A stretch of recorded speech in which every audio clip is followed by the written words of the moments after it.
करेंगे आइंदा माली साल 2025-26 के लिए 17.6 खरब रुपए का वफाकी बजट आज पेश किया जाएगा। वफाकी वज़ीर ख़जाना मोहम्मद औरंगज़ेब बजट पेश करेंगे।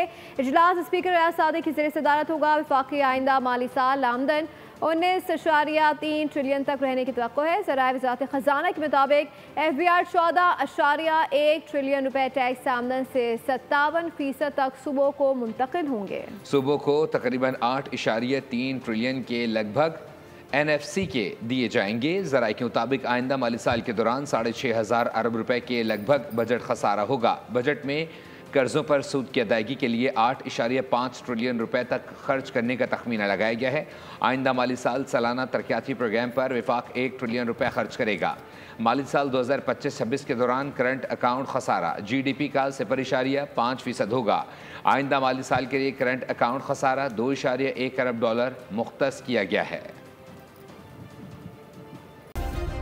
सब्सक्राइब करें और बेल दबाएं ताकि कोई खबर रह न जाए।